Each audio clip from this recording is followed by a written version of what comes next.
Magandang hapon, ako po si Trixie Cruz-Angeles for Luminous by Trixie Cruz-Angeles and Ahmed Paglinawan. Mayor Sanchez hit the headlines because supposedly he was going to qualify for 10592, which is the act giving credit for good conduct sa mga convicts who are serving sentences. Bakit nagkaroon ng ganito? Kasi there in the provision, within the law itself, nakalagay na maaaring mag-qualify kahit nagsiserve ng reclusion perpetua. Now, in-explain natin kung bakit, pwede talaga ang reclusion perpetua. But there are exceptions to the law. But before that, ang dami-dami kasing hanash. Ang dami-daming issues na nire-raise. Halimbawa, ang unang nire-raise na issue, hindi pa siya nagbabayad ng civil indemnity niya.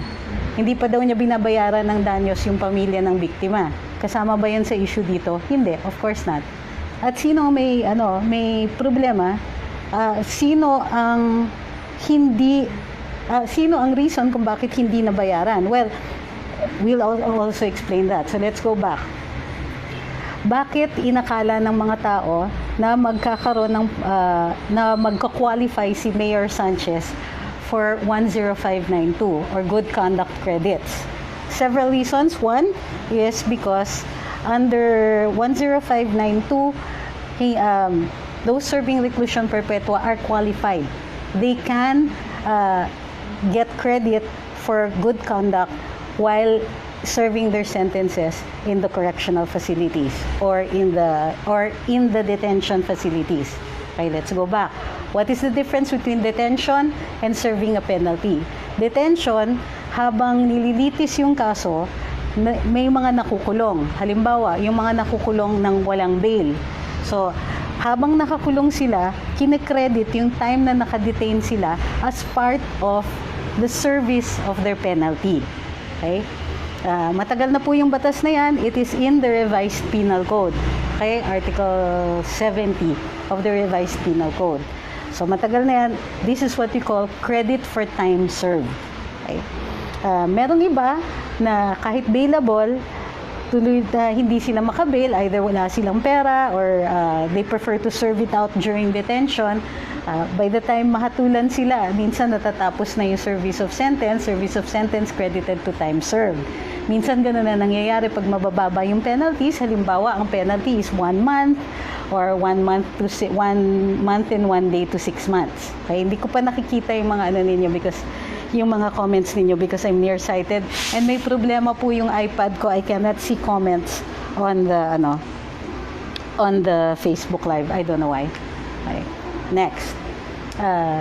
So, ayon dun sa 10592, there are 3 means, which is weird, of extinguishing the crime. Well, not extinguishing the crime itself, but extinguishing the consequences of the crime. So, service of sentence, commutation of sentence, the credit for time served, good conduct, etc. Which means that kahit na credited, tinanggal yan sa sentensya mo, it is as though you have served your sentence. Yun yung consequence nyo. Okay? That's why it's important na ini-explain natin lahat yan. The credit doesn't mean tinanggal or nabawasan yung penalty mo. It is as though you served it. Kaya na-extinguish yung penalty. And these are important when you consider other things in the law. Ngayon, bakit? Bakit inakala, even the DOJ did not release a statement right away na posibleng mag-qualify si Mayor Sanchez under this law?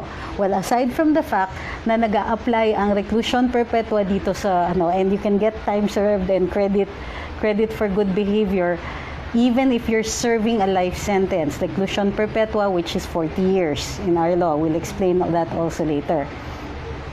It's because the heinous nakalagay dun sa batas is that hindi mag-a-apply ito sa heinous crimes. Ngayon, what is heinous crimes? Heinous crimes are defined under the heinous crimes law. The heinous crimes law was actually a death penalty law. It was the law that reinstated the death penalty. Ngayon, yung death penalty law was first amended, creating the Lethal Injection Act, and then later on was amended nung tinanggal na po ang death penalty in 2006. So, it took a while for people to inaral muna namin to see kung under the definition of heinous crimes, kung amended ito in full, meaning, since wala ng death penalty, would it still be considered a heinous crime? Apparently, it is because reclusion perpetua is still a penalty that is imposed on a heinous crime. So, hindi po ganun kasimple nakalagay heinous crime kasi heinous crime ito. Hindi. The heinous crimes were defined under the Death Penalty Act. The heinous crimes law was actually a law reinstating the death penalty. So because it was amended, we had to look at it first to determine kung natanggal na nga ang definition ng heinous crimes. Hindi po siya natanggal. And that is why it is possible that people thought that this would apply to Mayor Sanchez. Kumbaga, hindi na siya magiging heinous crime and therefore he would qualify under 10592. That's where the problem lay. But does this mean na wala nang problema yung batas just because it doesn't apply to Mayor Sanchez? At unfortunately, yes, may problema pa rin. Bakit? Kasi nga, let's say that Mayor Sanchez was not serving as a sentence for heinous crimes. Let's say he was sentenced to reclusion perpetua, pero wala sa category of heinous crimes yung nakomit niya. So mag-a-apply pa rin yung good conduct law. And what is that? It means that you get time off for good behavior. But the good behavior is computed every month. Dahil computed yan every month, you can be bad one month, good the next month. So in the month that you're good, you get credit for, let's say, 20 to 30 days off depending on what year you're already serving your sentence. Kasi sa first 2 years, 20 days off for each month of good behavior. From 3 to 5 years, it's 23 days and so on. And in the 11th year, you get 30 days off for each month of good behavior. Okay, so may schedule of credits na nakalagay dito sa batas. But because nga it is computed at a monthly rate, instead of taking the whole sentence into consideration, then ang dali-dali mag-qualify under this law. So even if Mayor Sanchez is not qualified for this, there are others who will. Okay? Now, why is it like this? The lobbyists for this, according to Attorney Larry Gadon, were mostly people who supported the leftists. Now, there's nothing wrong with being leftist, and there's nothing wrong with people who support them. But here is the problem. Maraming nadidetain for crimes committed against the state, and if they are considered political crimes, mas mahina yung penalty. Halimbawa, rebellion is not considered a heinous crime. Okay? Yes, if you look at the heinous crimes law, rebellion is not, but murder is. Rape is. Arson is, especially if it if there is a murder that is committed as a result of it, or a homicide, o basta may namatay during the course of arson. Robbery with murder is considered a heinous crime. But in the list of heinous crimes, I haven't seen rebellion, or those which are associated with a political ideology, and this is not accidental. So, makikita nyo na the reason why there was such a strong lobby for this law, for time off, for good behavior, and for it to be credited at a monthly rate, is to benefit those who are considered political prisoners. Okay? And who are the political prisoners? Usually, these are the ones who go against the state. Okay?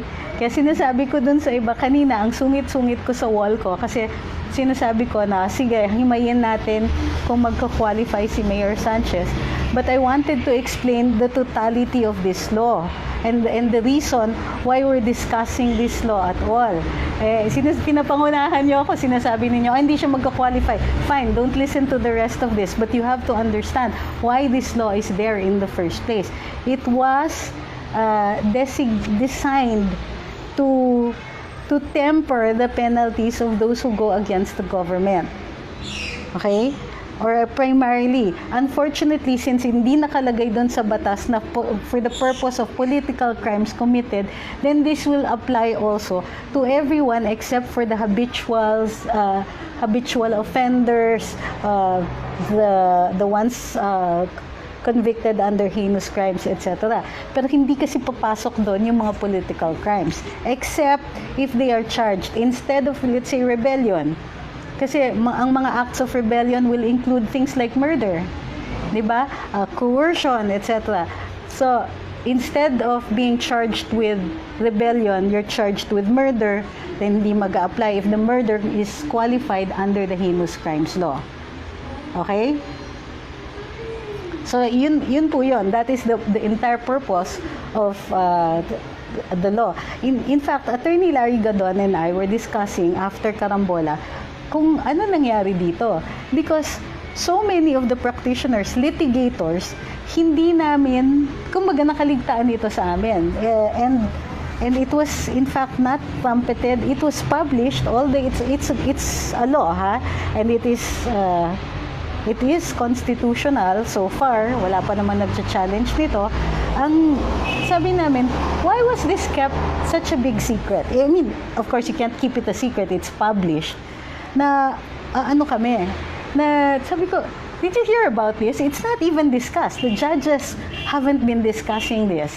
And in fact, since this is a law that applies to post-conviction, meaning, normally wala na yung abogado dyan nag-a-apply yung batas na ito, nagsaserve na ng sentence yung client. So it's very, very rare na nai-involve pa yung mga abogado dito, which is why minsan medyo nagugulat kami. Like, I remember that this law was passed, but I was thinking, hindi ba matagal nang meron tayong credit for good conduct? And then I left it at that. Pero ang sabi ni Attorney Gadon, and he's been in practice far more consistently, he says that he didn't know until very recently about this law. Okay?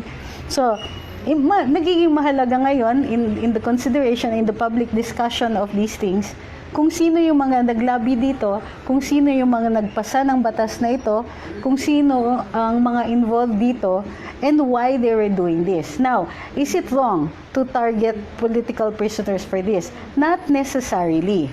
Okay? Remember, ewan ko kung remember, nasabi ko na kasi dati sa mga live na to, na kapag ang krimen ay ginawa in pursuance of a political ideology, the general rule is mas mababa ang penalty nun.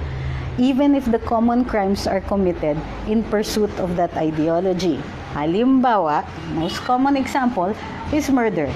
Because nagre-rebelde ka against the state in pursuit of a political ideology, the doctrine in criminal law says na dapat mas mababa ang penalty kasi hindi personal, hindi selfish, hindi ka serial killer, mga ganon. It is not a mutation in your humanity, but you're pursuing an idea that is bigger than you.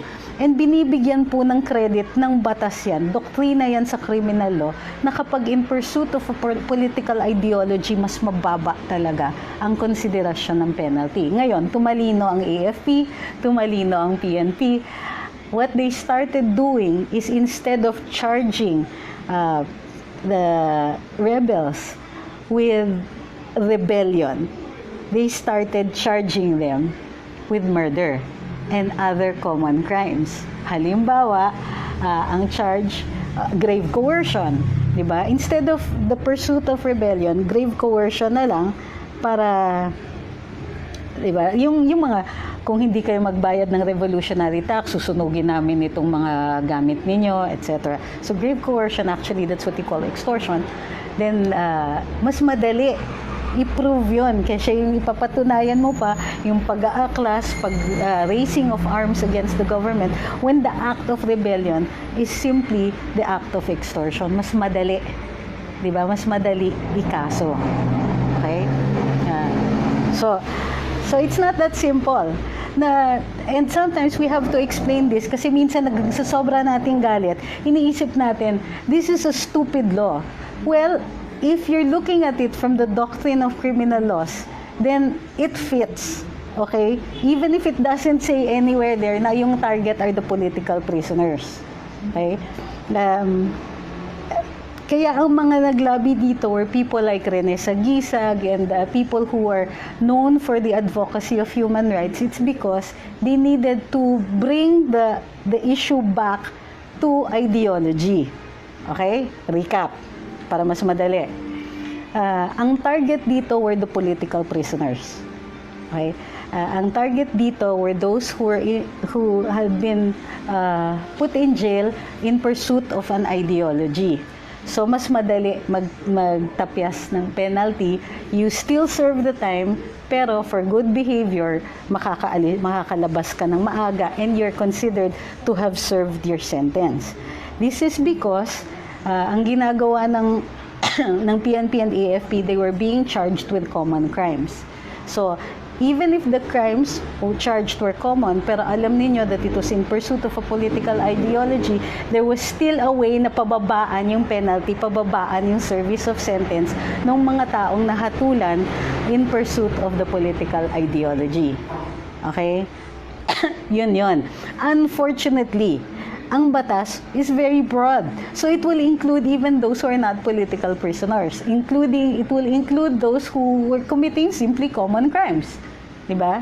Pero, hindi kasama yung mga nag-commit ng heinous crimes. Hindi kasama yung mga habituality, mga ganon. So, it was a way, and in fact, I would even hazard a guess na this was a really smart move. I mean, hindi ito mga pipitsuging abogado, di ba? Hindi ito yung mga abogado na sa tabi-tabi lang. Pinag-aralan talaga ito. And it was very, very quietly passed. Okay?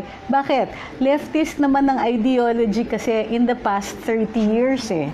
In the past, ever since Cory, may naging left-leaning talaga yung administrasyon. And in fact, nung panahon ni Noynoy, ang kanyang political advisor was from Akbayan. Okay? So, yun. That is the purpose of the law. And that was the reason, it's one of the reasons why it passed. The purpose really was to target the political prisoners. Okay. Checking your questions. I'm not saying that it's wrong, okay? But what I'm saying is the unintended consequences of these are, yun nga, iikli ang penalties talaga, iikli yung, service of sentence talaga kapag iikli yung service of sentence doon sa for everybody and not just for the political prisoners. So, binibiro ako ni Doc Ethel. Oo na, magwag yung shirt ko. So, ngayon, what are the other issues dito kay Sanchez? Number one, hindi daw siya nagbayad ng danyos.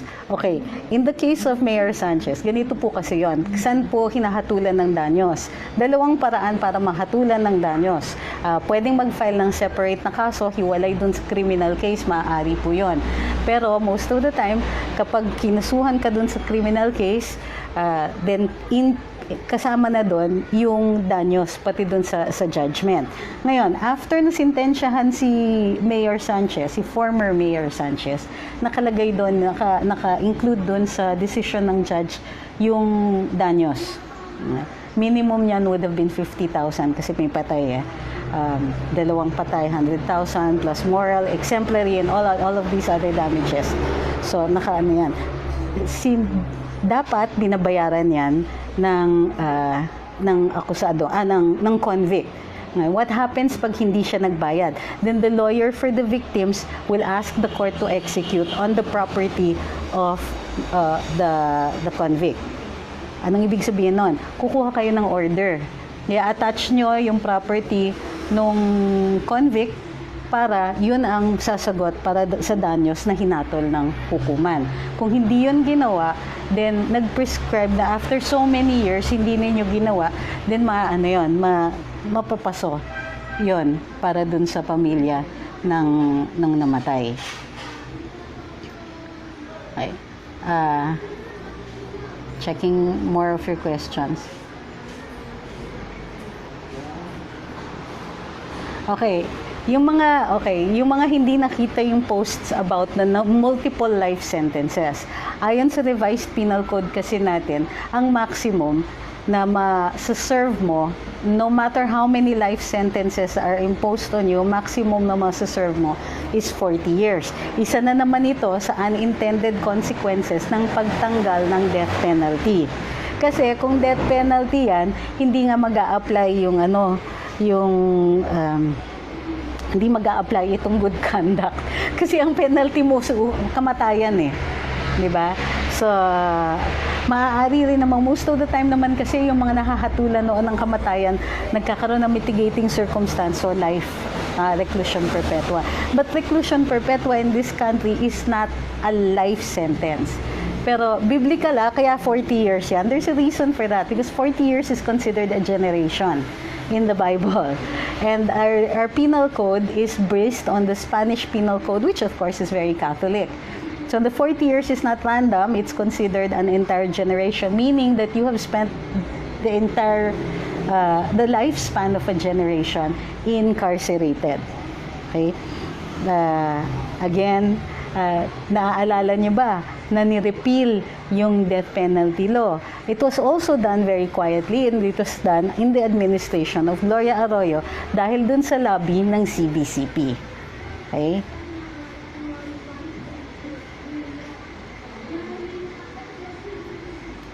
Tinanong ni Jerpy Lakeb, hindi nagbayad ng danyo, sana ma-execute na lang, literally execute by hanging. Wala po kasi tayong death penalty law, so you cannot execute that way. But the word execution means to apply the law. So, the law here is the decision of the judge, yun ang i-impose ninyo. Kung hindi siya nagbayad ng danyos, then the lawyer for the victim's family should have asked for an order to execute on the property of the mayor. Sabi ni Diday Manikan, if a case against Sanchez was filed for the alleged drugs found inside his cell, would a pending case be included against his good conduct or should there be a final conviction before this can be counted against him? Well, you can't count a penalty until you're finally convicted. So, dun lang po yun.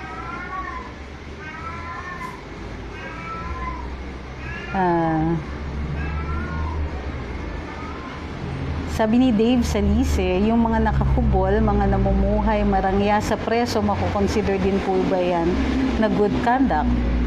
Opo.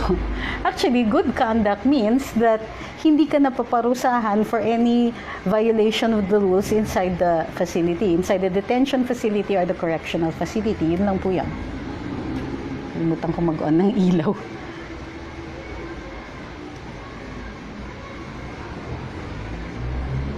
Sabi ni Eugene Kaling, pabor po ako. Sinong Locsin ang sinasabi nito? Sabi ni Zams Noel, ibang sinasabi ni Locsin. Well, he's not a lawyer. Which Locsin? Teddy Boy Locsin is a lawyer. Itong si Oliver Santander, ilang beses mong tinanong, pa-explain nito, finally recidivist, habitual delinquents, escapees, persons, crime. In-explain ko na nga hindi po sila kasama dito sa batas na to. They cannot apply this law. That's why it doesn't apply to Mayor Sanchez. Kulit.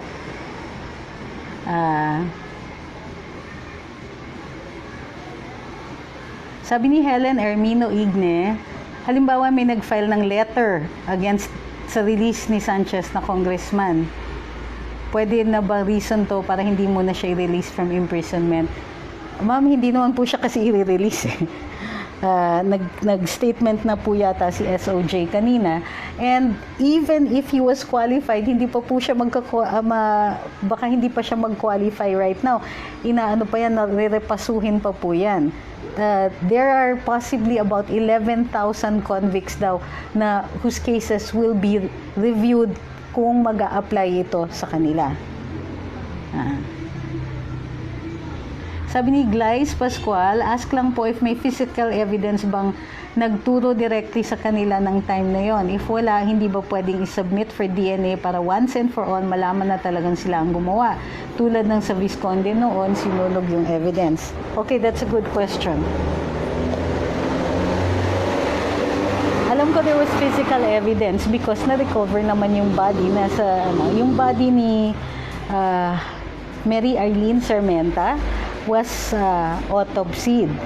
And if I remember correctly, kasi at the time, I think I was a law student, yung mga kaibigan namin na NBI agents, because the autopsy was conducted in the NBI or assisted by the NBI, NBI po yung nag-imbestiga dito, they were saying that they recovered a whole lot of semen from her body. Ang dami daw. But the problem is, how can you extract DNA from that? Halo-halo. So, most of the evidence, kumbaga, there's physical evidence as to the crimes committed. Definitely rape, definitely murder, and all that. So, when you say direct evidence, do you mean, was the DNA of Mayor Sanchez found in Ms. Sarmienta? We don't know that. Or in any of the other physical evidence recovered from the crime scene, such as the ambulance. And dun sa bahay or rest house ni Mayor Sanchez, I don't have a list of the evidence that was recovered from the site. At the time kasi of this crime, hindi pa po kinikilala ang DNA evidence in cases like this. Pwede ba daw? Well, yes. Dun sa ating criminal procedure, in the event that there is new evidence that is found, you can reopen the trial.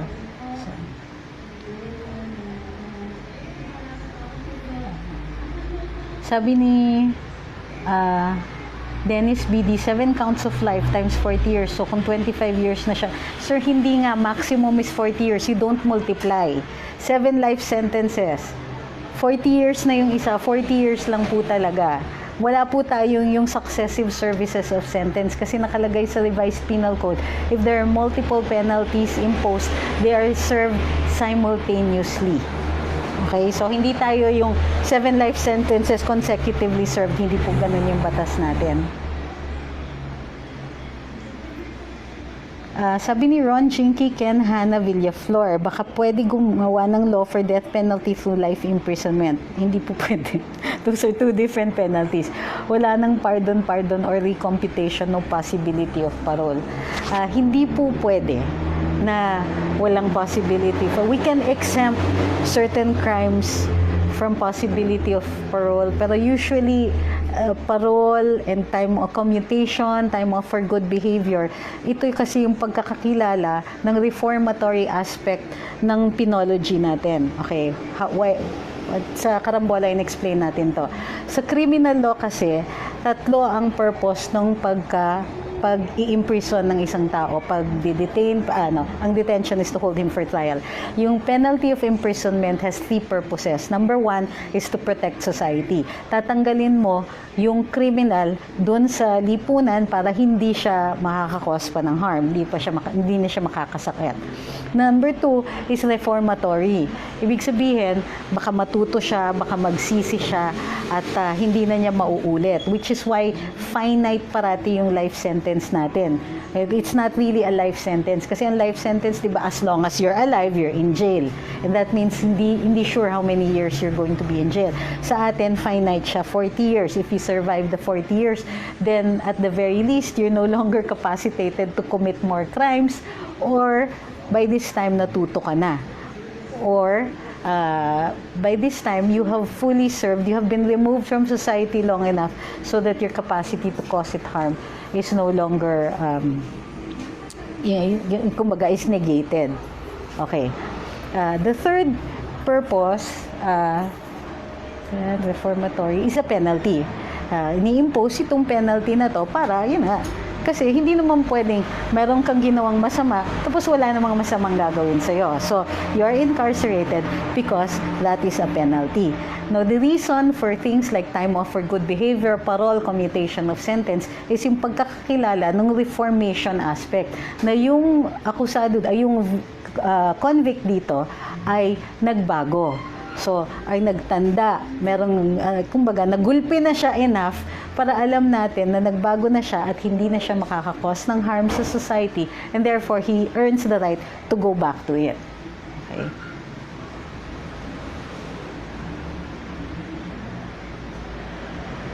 Sabi ni Elsie Lumabi, nagpadala at nagpapalda at nagli-lipstick na daw si Sanchez. What is the significance of that? Kasi kung sinasabi yan para patunayan na nasira na yung ulo niya, then that is not an exempting. So that is not a reason to stop the penalty, no? Ganito po kasi yun. May mga nagsasabi na well, the law recognizes na ang insanity ay isang depensa. Well, not really a defense, no? Pero it is a way of avoiding a penalty. Kunwari, ang tao na nag-commit ng crime ay hindi capacitated to discern good from evil. Kasi siraulo nga siya eh. So, hindi yan pinipinalize, pero hinahatulan yan na i-hospitalize. Yung hospitalization niya is until gumaling siya or basta habang sira yung ulo niya. Ngayon, kapag na-cure siya at okay na yung pag-iisip niya at paniniwala, dinidetermine din kasi ng court kung at the time that he was committed, at the time that the crime was committed, ay maliwanag yung isip o sira yung ulo niya. Kung sira yung ulo niya, there is no consent, then there is no crime. Technically, no crime was committed. Ganun po talaga yon. Bakit? Ano yung elements ng isang crime? May batas, may act na ginawa yung tao at yung act na yon ay labag sa batas. And he or she committed the crime with full knowledge of what he was doing. Bakit? Di ba meron tayong mga homicide or physical injuries resulting from reckless imprudence? As a result of reckless imprudence. Ang reckless imprudence kasi kinikilala na hindi mo naman sinasadya i-commit yung crime. Kaya nga reckless imprudence, hindi ka lang nag-ingat, eto yung nangyari. Which means, dun sa walang intent to commit that particular crime, pero ganito po yung nangyari. May namatay. So you are penalized for the consequences of your act and not necessarily because you are a criminal and you were fully intent on committing a criminal act. Okay? So kung siraulo ka, technically you can't commit a criminal act.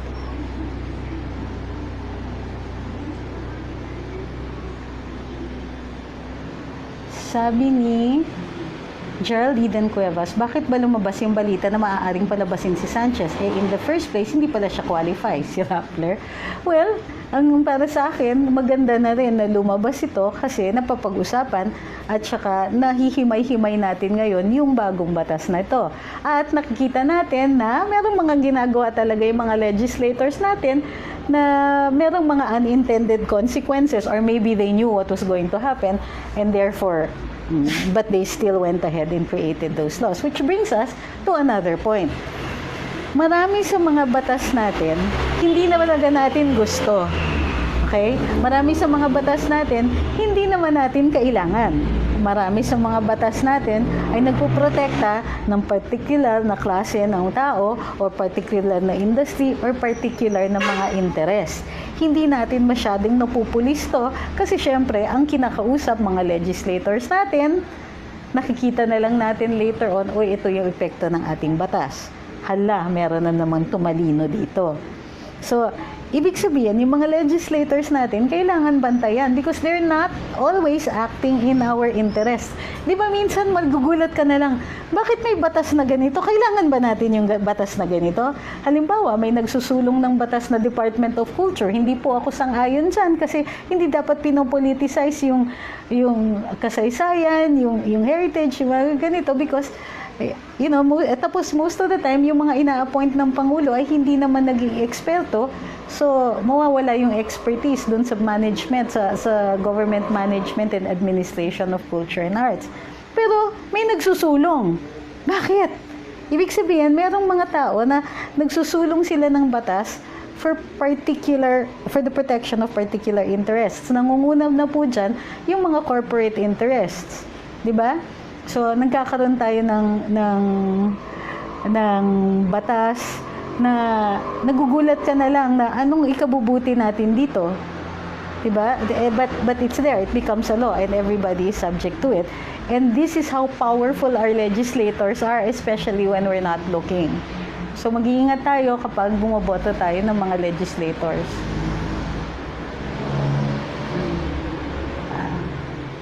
Sabi ni Fafa Jean, cute ng name, Fafa Jean Guzman, sinalsal ng Yellow Media balita with the intent of blaming the Duterte administration, kaso nagbumarang, babalik kay Noynoy.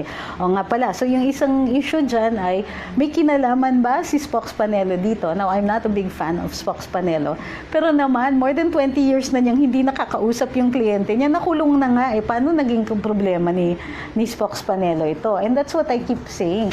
You don't associate the lawyer with the criminal in the sense na you think that the lawyer is as guilty as his client. Wag naman pong ganun. Kaya yun ang ginagamit ng kabila eh. Sabi ni Ma'am Emma de Fiesta, may hidden agenda sila. Oo. Sabi ni Rilek Gascias, ano po ba ibig sabihin ng 7 counts of rape? Okay, ganito. And the dogs. Okay. Yoshi! Sorry. Okay. 7 counts of rape. It can be that yung akusado mismo, let's say isa yung akusado, tapos 7 times niyang ginahasa yung biktima, that's 7 counts of rape. Okay? Halimbawa, yung pinasok niya sa kwarto, pinasok niya sa bahay. She holds the person at gunpoint and over the course of several days, let's say tinali niya, tapos ginahasa niya repeatedly, each sexual act is considered an act of rape. Ngayon, kung may conspiracy, tapos 7 yung members ng conspiracy na yon, lahat ng 7, kahit tigi-tigisa lang silang pagkakataon na ginahasa yung victim, lahat sila will be responsible for 7 counts of rape. Yun po ang ibig sabihin na 7 acts of rape, therefore 7 crimes of rape.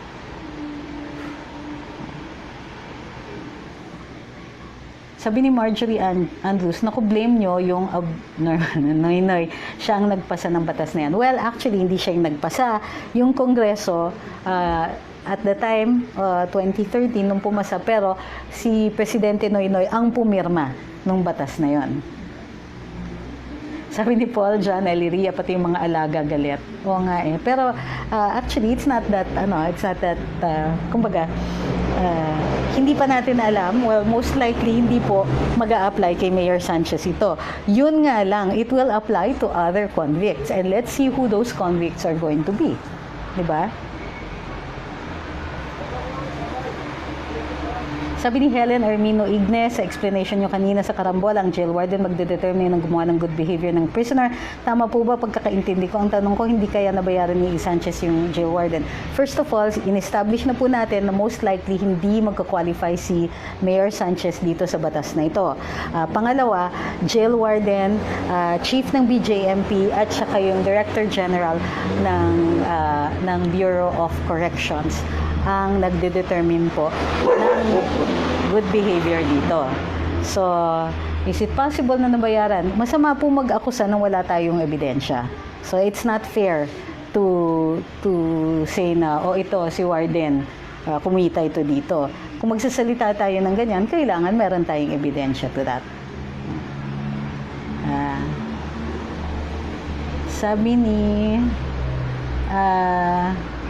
Ray Gargalicana, a criminal knows no law, ask the legislators. Ay, ang talino ng comment. Sabi ni Bambit Gerlan, is it possible na sinadyang balita nito to call attention to the law and how it should be changed? In which case, it's a good thing. Well, of course, like I said, anything is possible. Hindi pa natin alam yung agenda ng naglabas na ito. It's also possible na ang sumalsal na nito ay yung media so that they could sell.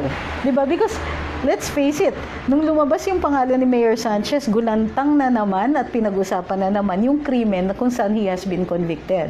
So, malaking bagay yan.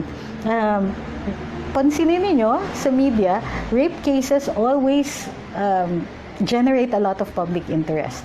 And this was one of the most difficult, not difficult in the sense na mahirap siyang i-litigate, difficult to accept na may ganitong nangyari. Ang daming mga nanay na natakot para sa mga anak nila, na posibleng ganito mangyari, malayo sila sa atin, yung mga ganon. It was kumbaga very difficult to to hear. Kasi kahit kung babasahin natin yung decision ng court, hanggang ngayon masakit sa dibdib basahin. Sabi ni Ronnie Crislet Galvez, sorry if I missed it, kailangan po ba mag-apply to avail or automatic review ito? Wala kasi sa batas eh. So, para sa akin, dapat mag-apply yung convict for it. Tapos, kasi it will be borne out in the record. Ganito po kasi yun eh. Normally, it's considered good behavior kung wala kang penalty eh, inside sa kulungan. Kunwari, madalas yan, nahulihan ka, may cellphone ka, ilang araw ka sa solitary or something like that. There's usually a penalty within the system of penology itself. So kung wala kang ganon, hindi ka na napapasama, hindi ka nababarkada, hindi ka nahuhulihan ng shabu, hindi ka napapaawa, you've kept out of trouble, then that's already considered good behavior. Kung wala kang kahit anong na-serve na penalty, then the record would show that after a certain number of years, papakompute nyo na yung time off for good behavior mo.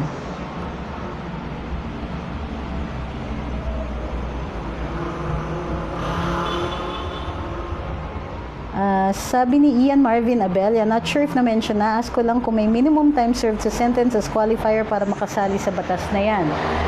Kung you're serving, yung qualifier lang is for those who are serving reclusion perpetua, kailangan naka 10 years ka. Pero for everybody else, automatic na siya. Give me 2 seconds lang kasi i-on ko yung ilaw, masyadong madilim. 2 seconds.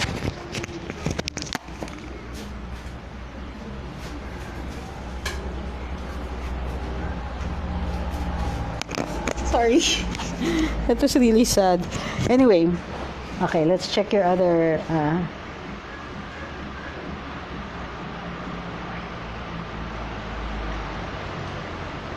sabi ni Leonie Desiatico, first time nanood ng live sa FB, lagi sa YouTube lang pag naka-replay. Sabi ni Lynn Albano, di ba nahulihan daw siya ng almost 1 kilo ng shabu? How is that? Well, yun na nga eh. Yun na nga yung sinasabi natin na ito yung problema dun sa pagka-draft ng batas. Nakalagay kasi nga doon, yung good behavior is computed monthly. Anong ibig sabihin nun? Noong nahulihan siya,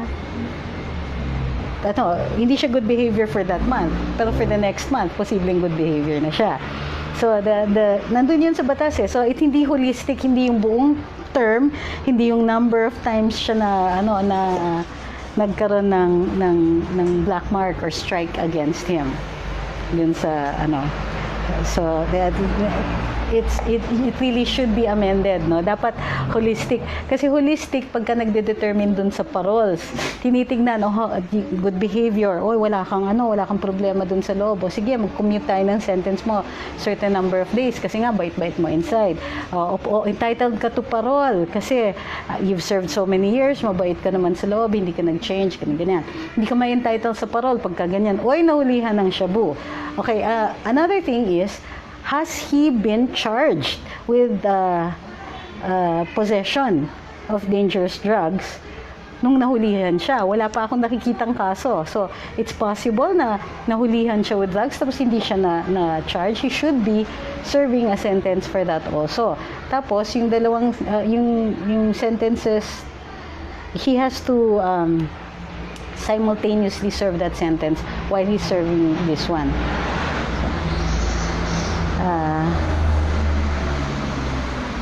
Okay, sabi ni Romel Manuel, oops. Okay. Sabi ni Romel Manuel, paano i-compute yung 7 life sentences? 40 years na po yun, madali mag-compute. Kasi nga, ayon sa Article 70 ng Revised Penal Code, the maximum that you can serve is 40 years. Okay, ulitin ko. Kung hindi nyo po naiintindihan, I wrote about it, nandyan po sa Luminous, kaya mahalaga po na binabasa nyo po yung mga pinopost namin kasi ini-explain namin dito sa Luminous yung things like yung computation ng penalties, yung ibang doctrines dun sa criminal law. Ngayon, may mga nagtatanong tungkol dun sa retroactivity. Kung hindi kayo nakinig kanina dun sa karambola, ganito po yun. It's not the law, hindi itong batas na to ang nagsabi na retroactive siya. In fact, all laws are presumed to apply only prospectively. Ngayon, may nag-file ng petition sa Korte Suprema to make it apply retroactively based on the criminal law doctrine that laws must be interpreted to the benefit of the convict or the accused. Bakit? Ang daming nagagalit dito dun sa bakit daw yung mga batas parating papaboran yung akusado o papaboran yung convict. It's like this. Kinikilala kasi ng batas natin na oftentimes pag ikaw ang akusado, ang kakampi mo lang yung abogado mo. Ang kalaban mo, buong estado. Police, NBI, possibly yung military, yung DOJ, a whole array of lawyers, the law, the president, everybody. The only one impartial is the courts. The only one on your side is your lawyer. So dahil kinikilala ng batas na malakas ang kalaban mo at nag-iisa ka lang, the whole powers of the state are arrayed against you, they will give you something to level the playing field. Okay? Hindi po siya bad thing. It is a doctrine in criminal law and this is common in many countries. That you should apply it to favor the accused because often the accused only has one person on his side and that one person is his lawyer. Okay? Everybody else is against him. In fact, pansinin nyo, pagka meron na akusado, sometimes ang tingin natin dyan, guilty na. Hindi pa siya nakakatulan, hindi pa dumadaan sa proseso ng hukuman, pero ang tawag natin sa kanya, guilty na. Yan ang katapat ng isang akusado. Nakikita nyo na you're also against already public opinion. Kadalasan, di ba? The state is against you. The entire executive department is against you. And the only thing that is on the only ones who are impartial, the courts. Di ba? So, this is not a simple thing. Like, kaya nga pag sinasabi ko parate, na the person, nasa atin sa ligang batas, you are presumed innocent until proven guilty. So habang dumadaan, kahit pa sabihin mo nakita yan sa nakita sa CCTV na merong sinaksak itong isang taong to, kino-consider na natin siya, under the law, innocent pa rin siya. I mean, you can form an opinion about it in the public, but the courts will still consider you innocent until that evidence is presented in court and an evaluation has made indicating that yes, you did in fact commit this crime. Even para sa atin, no-brainer yan, dadaan pa rin yan sa hukuman. Kaya in most cases, pagka nag-plead guilty ka, ibig sabihin nakatipid ng oras yung hukuman and that is considered a mitigating circumstance, babawas yung penalty mo.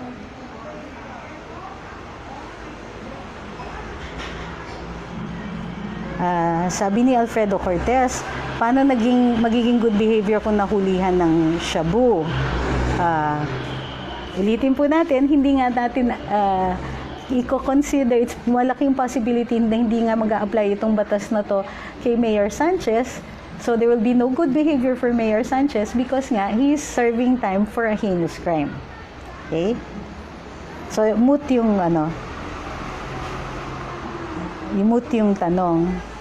So sabi ni Maylinda I think it's about time baguhin ang ilang batas concerning crimes like rape, slay, and other heinous crimes. So they're considered heinous crimes already, so I don't think we should amend it anymore. Heinous na siya Sabi ni Robert Quijada, read all your posts at Luminous. Thank you nga pala sa mga impormasyon. Marami akong natutunan, pati sa Karambola. I'm actually watching Karambola. Post ko lang dahil nanonood ako ng live. Sabi ni Cesar Arcega, sinabi ni Comfile doon, sa interview niya kay Mocha, fake news ang lalaya na si Sanchez. Wala naman. Did we ever say na lalaya siya? I think it's may kumakalat lang na balita na lalaya o lumaya siya. But that's that's a characteristic of hysteria. Kasi nga, sinesensationalize yung issue of 10592. It's also possible that there's some people who are interested in repealing this law. So, pinapakita nila yung worst aspects of this law para may masindihan to repeal it.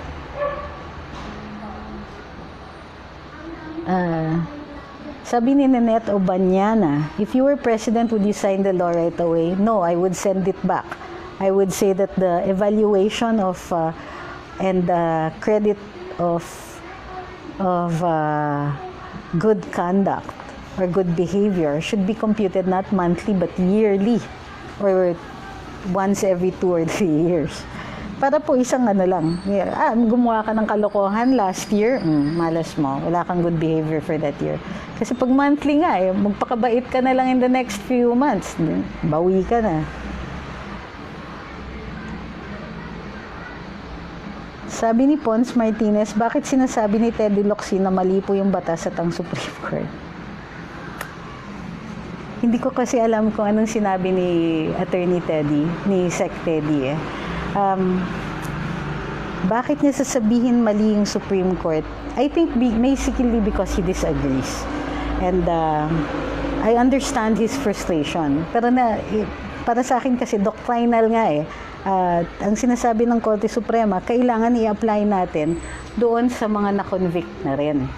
So it will be unfortunate nga if Mayor Sanchez will qualify for this. But like I said, pang-frustrated lang si Sec Teddy, hindi pa niya nakikita na hindi naman magka-qualify si Mayor Sanchez para dito. Sabi ni Isprikitik, harabas, pati yung mga pumatay kuno sa tatay ni Abnoy, lalaya na rin.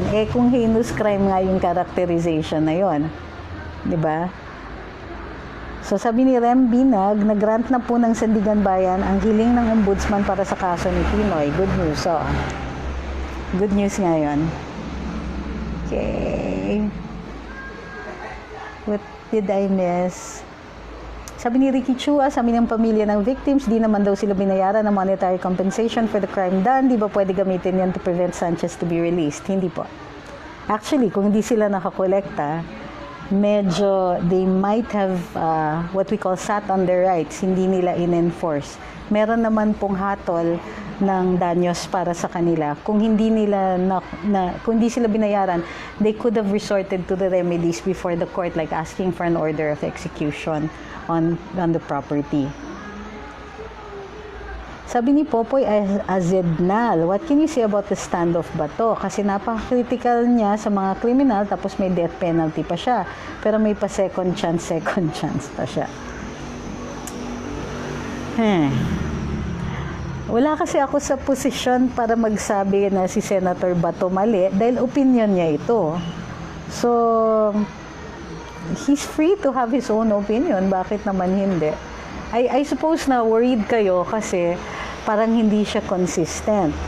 Pero ako kasi, it's possible that Senator Bato has been advised kung ano yung purpose ng batas. Yun nga, di ba? 3 yung purpose ng penology natin a penalty, reformation, and protection of society. So, at this point, siguro, alam na din ni Senator Bato about the reformatory aspect of the law. Diba? Sabi ni Marvin J. Mulik Torres, may prescription ba yung pagbabayad ng danyos? May prescription po yung time to collect.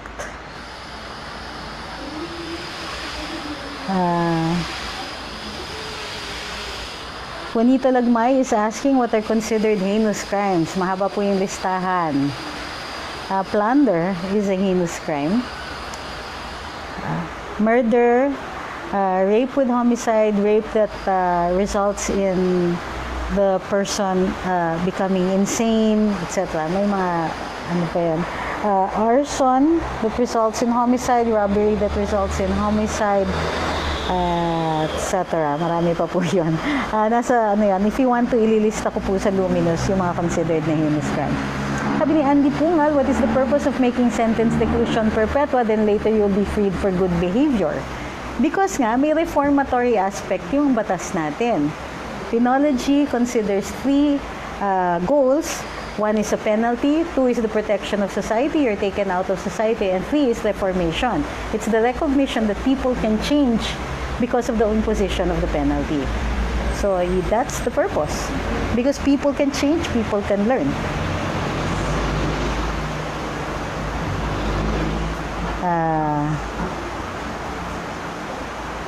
Sabi ni Humphrey Joseph Laurente Baltasar, dapat kung nahuli at napatunayan na may panibagong kaso, back to zero ang tara ng good behavior or cancel, tanggal na siya sa pag-a-apply sa good behavior.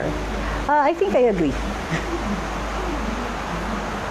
Is it true, tinatanong ni Ma'am Annie, na si Panelo isa sa mga defense lawyers ni Sanchez? Yes, he was. Sabi ni Elizabeth Tubog, how about other similar cases? Yeah, but like I said, hindi nga mag-apply kay Mayor Sanchez because it's a heinous crime, yung ginawa niya. So it doesn't apply to heinous crimes. Sabi ni Hanhan, Dehilia de Misana, ang galing-galing niyo po. Hindi po. Tapos, nasa batas naman lahat po ng sinasabi ko. Tapos, approachable pa. Hindi po, masungit talaga ako. Tapos, di pa kita nakita in person. Di po nasungit ako pag hindi ako nakakapagkape. Or, siguro nga, ang tingin ng mga tao, ang bait-bait ko, so that pagdating sa karambola, kahit ako yung nag-report ng storya, ang binibigyan nila ng credit, lahat ng co-host ko, ay, ang galing-galing ni Conrad, ang galing ni Attorney Larry, ang galing ni Boss Jonat. Kahit ako yung nag-report nun, ganun ako kasungit at ganun ako kabait. Nagdi-disappear ako. Sabi ni Lea Jokno, is 40 years enough as maximum penalty? Your personal take? Well, ako, sa akin, yeah. Ano po magagawa mo after 40 years? So, let's say, hindi ka kasi pwedeng di ba, mahahatulan ng capital punishment kapag ikaw ay minor. So, let's say you're 19 years old. You commit a crime punishable by 40 years. When you get out, you're 54. Ano pa magagawa mo? Di ba? What if you're 30? Nahatulan ka ng 40 years. 70 ka na paglabas mo. Sa akin, yeah. Alam nyo ba, na ang marami sa mga nahatulan ng sentensyang panghabang buhay o reclusion perpetua, pagka umabot na ng 40 years, ayaw na nilang lumabas. Wala na silang alam na buhay kung di yung buhay sa loob eh. In fact, sometimes this happens kahit 20 years lang yung period. Sa US, may mga nagpapakamatay dahil ayaw na nilang lumabas, dahil wala silang buhay sa labas. Yung iba, paglabas, they'll commit a crime so that they'll go back to prison. Never underestimate the capacity of a person to adapt to his environment. So yeah, 40 years, yeah. Okay lang yun. For me, Sabi ni Popoy Zednal, okay lang naman siguro yung batas, kaya lang kung sinong deserving dapat. Well, yun na nga yung point, di ba? Yung deserving ang magbibigyan ng time off for good behavior. Sabi ni Red Angeles Jr., kaninang umaga, sabi ni Kabayan sa radio, time 7 daw, misinformed siya. Yeah. But you can't blame him. Hindi po siya abogado, so he would not have known that. Sabi ni Emmanuel Caseñas, kaya dapat death penalty for heinous crime. Sayang lang ang taxes natin sa kanila. Para sa akin kasi, there's some crimes where death is too good for them. Mas mahirap kayang mabuhay. Lalong-lalo na kung kunwari, mayaman ka, sanay ka sa buhay na maluho, tapos bigla kang ikukulong. Laki kayang may mga namamatay sa shock dahil hindi nila kayang mag-adapt doon sa ganong klaseng buhay. So, sa akin, I'm not that much in favor of death penalty. Pero siguro for crimes like plunder, opo. Sorry, kailangan kong ilipat yung kasi nahuhulog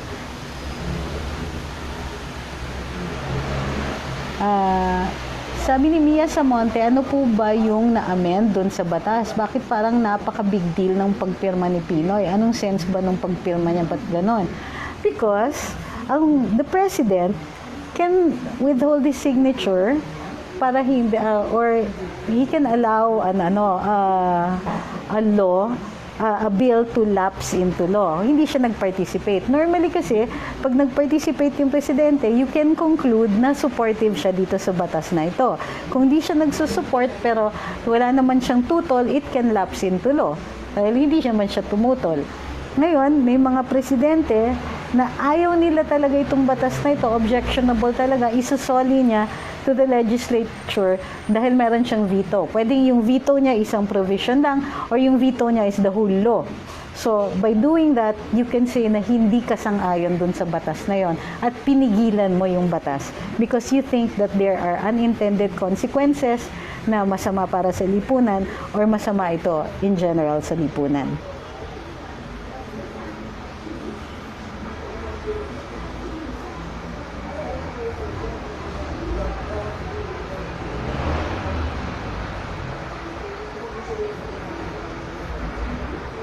Okay. Sabi ni Emmanuel Caseñas, pero yung mga mayayaman may mga LCD sa kulungan nila. Actually, that's against the rules. So, ang may sala sa ganon, hindi lang po yung convict, pero yung warden, yung guards, ganon, kasi inalaw nilang mangyari ito. So, that's, you know, it shouldn't be taken into consideration kasi nga it's against the rules. Hindi nga siya allowed eh. Sabi ni Densville Oliva, kakaiba naman po ang sungit mo. Abot kamay ka pa din. Okay. Hindi niyo pa nakikita yung sungit ko sa karambola yata. Sabi ni Herman, Mati, paano yon kung nagkasala na siya ng murder tapos at rape, tapos after nahulihan ng shabu, yung flat screen TV, paano po yung magbibilang kanya, like I said, unang-una, hindi mag-a-apply kay Mayor Sanchez ito. So, medyo moot yung tanong nyo. Ngayon, assuming na mag-a-apply siya, assuming lang, yun na nga yung problema kasi nga yung computation ng time off for good behavior ay computed monthly. So, kung good behavior ka 1 month, bad on the next month, mag-a-apply pa rin yung last month na good behavior na tapyas dun sa sa sentensya mo. Kasi nga, one of the stated purposes was to decongest the jails. Sabi ni Ma'am Teresita Florendo, okay na sa akin, di pala qualified. Dami kong natutunan, mas okay talaga makinig sa magbasa. Puro sisi ang nababasa ko. Si Ma'am naman. Siyempre may mga nagre-react na kailangan mabanggit nila yung kasalanan ng mga legislators sa atin. Sabi ni KGBP, peste ang gumawa ng batas na yan. Well, like I said, meron kasi silang pinupuntirya na specific group. Okay? Ang target nila dito were the political are the political prisoners. And I think that that's not necessarily a bad thing kasi nga doctrinal yung doktrina sa sa criminal law, ang pagkakakilala natin na ang pagkakaiba ng mga crimes, political crimes that are in pursuit of a political ideology or even a religious belief, pero mostly for a political ideology from those of common crimes. Kasi yung common crimes, ano yung punteriya mo doon? Selfish, usually ang reasons mo. Pero political ideology, kahit no matter how misguided you are, ang hangad mo kasi is to better the country, to better society. So, I'm not sure if it's a bad thing. I recognize that maybe these people had good intentions, but they had really bad draftsmanship. Ang sama ng pagkagawa ng batas. Ang daming unintended consequences tuloy. Sabi ni Ma'am Fatima Weni Corbito Corpus, di naman solusyon na magbawas ng nakulong. Gumawa sila ng kulungan o lakihan ang kulungan. Mahal kasi. And it will depend din kasi kung anong polisiya ng ating ng ating penology system at saka ng executive. Kung mas gusto natin ang reformation rather than tanggalin natin sila sa lipunan, mas binibigyan natin ng importansya 'yon, then yun po ang dapat yun ang nakikita natin na purpose ng batas. Okay? Okay. Sabi ni Eddie Penamora, baka nasa VIP pa yung mga mokong na yan. Okay, let's talk about VIP prisoners. In the US, nire-recognize na nila na there are certain prisoners na hindi mo pwedeng isama sa general prison population. Ito ay isang admission na maraming karahasan ang nangyayari doon sa general population. Ngayon, halimbawa, nung panahon ng martial law, merong 3 abogado na nakulong. Supposedly, I think, for rebellion or something like that. So, kinilala, umariba ang IBP, ang mga lawyers associations to protect these lawyers kasi kinilala nila na kadalasan ang tingin sa mga abogado hindi maganda pag sinama niyo sa general prison population, malaking possibility na mapatay sila. So, kinikilala dun sa modern penology, lalo dun sa US, na maaari tayong maghiwalay ng facilities for certain type of prisoners. So, kung maaalala ninyo, merong talagang mga prisons para dun sa mga ultra yaman na alam natin na pag nilagay niyo sa prison population, bukod sa masasaktan sila, posibleng mamatay sila. So, yung sinasabi ninyong baka nasa VIP yan, hindi ko sure kung ina-apply na ng ating penology yung recognition ng ganon. Pero merong tinatawag na high potential target prisoners. So, yung mga yon, halimbawa, yung mga talagang nag-commit ng heinous crimes, nag-commit ng mga krimen laban sa mga bata, ng mga helpless, gano'n, na masama talaga ang tingin ng lipunan sa kanila. It's also no different na pag pumasok sila doon sa pag pumasok sila doon sa kulungan, high target na sila. So, the state cannot be complicit in the murder of any person no matter how bad he is. So, kinikilala yung paghihiwalay na yon. Hindi po yata yan ang problema ng penology natin. Ang problema is there are too many privileges na binibigay dun nga sa tinaguriang VIP prisoners. Pero the purpose of having a separate facility or separate area to hold high potential target prisoners is to protect them. And to keep the state from being complicit in murder and physical injuries of a person, even if he's already a convict. Okay. So, okay, recap natin po para hindi na po kayo antukin. First, hindi mag-a-apply because Mayor Sanchez is convicted of heinous crimes. Rape and murder are both qualified as heinous crimes, particularly rape with homicide. Well, in this case, it was rape with actual murder kasi may intent na patayin eh.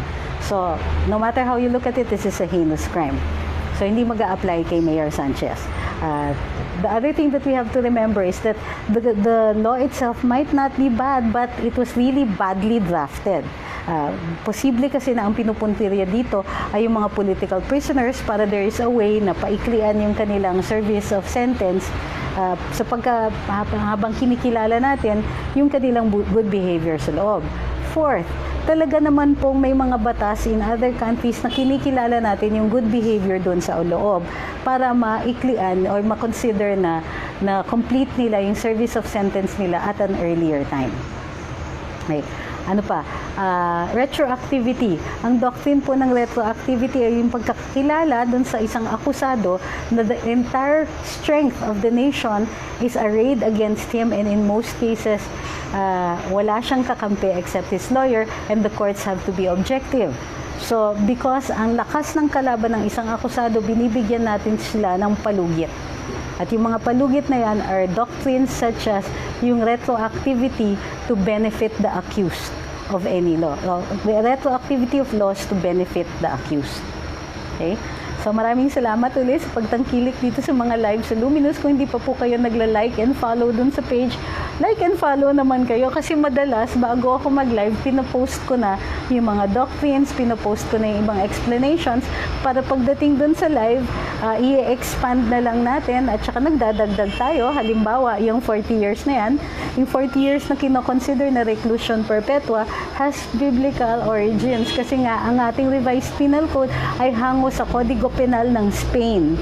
At ang 40 years is considered the biblical generation. Okay? Ano lang yan? Trivia. Maraming salamat din po. Meron pa pong karambola bukas, pero I might not be there dahil nga meron akong tests that have to be conducted. Maraming salamat po sa pagtangkilik ng live na ito. Don't forget to like and share.